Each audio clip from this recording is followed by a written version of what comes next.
As-tu déjà entendu parler du syndrome de l'imposteur? Eh bien, comme son nom l'indique, c'est un état psychologique et mental qui nous fait croire que nous sommes des imposteurs dans notre vie au quotidien. Donc bonjour, mon nom est Clémence et vous êtes sur la chaîne de Esprit Marketing, qui est une plateforme sur laquelle on parle de marketing digital, de commerce en ligne, d'entrepreneuriat et maintenant de développement personnel. Donc aujourd'hui, j'aimerais qu'on parle d'un sujet qui est vraiment important, qui est le syndrome de l'imposteur.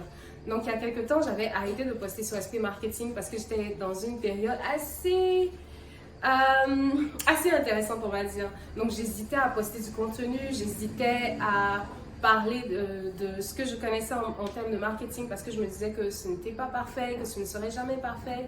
J'avais beaucoup de doutes en moi et ces doutes-là sont venus parce que je vais souvent en fait regarder les autres pages, donc les pages des concurrents, les pages des professionnels en marketing, de ceux qui ont des agences. Et j'arrêtais pas de me comparer à eux, de me dire waouh, mais eux ils font super bien leurs graphiques, ils font super bien leurs affiches, leurs vidéos sont au top de la qualité, ils donnent un très bon service. Donc à force de me répéter ce genre de phrases-là, j'ai fini par moi-même me les approprier et me dire ce que je fais n'est pas de qualité exceptionnelle, ce n'est pas bien. Ce qui est une fausse base parce que j'ai commencé Esprit Marketing en me disant just do it. Donc juste fais-le.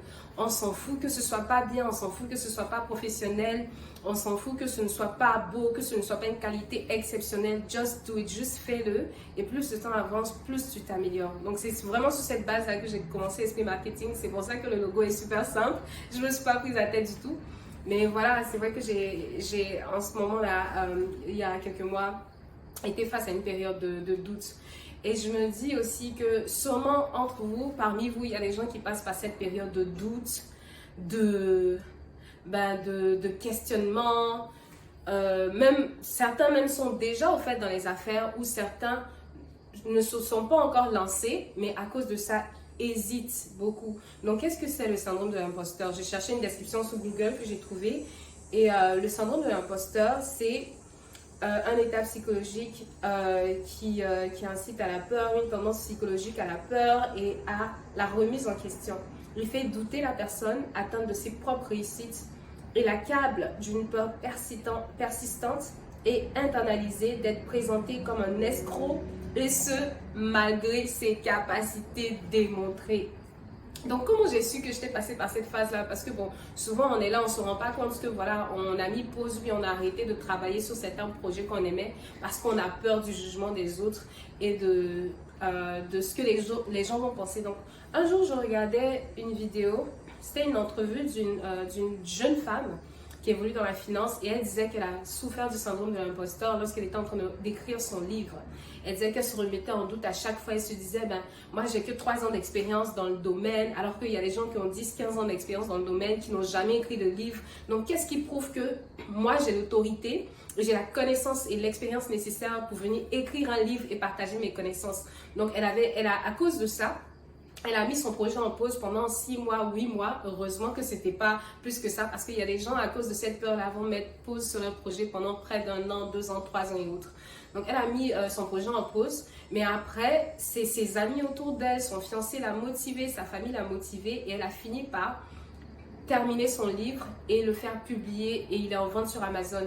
Elle dit que quelques mois après avoir lancé son livre, il y a plein de personnes qui lui ont écrit pour lui dire merci, tes connaissances m'ont aidé. Avant, je n'avais pas d'informations sur les finances, je ne savais pas comment gérer mon argent ou mon entreprise en termes financiers, mais grâce à ton livre, j'ai acquis de nouvelles connaissances, j'ai pu aller de l'avant, j'ai pu régler mes problèmes, j'ai pu faire ci, j'ai pu faire ça.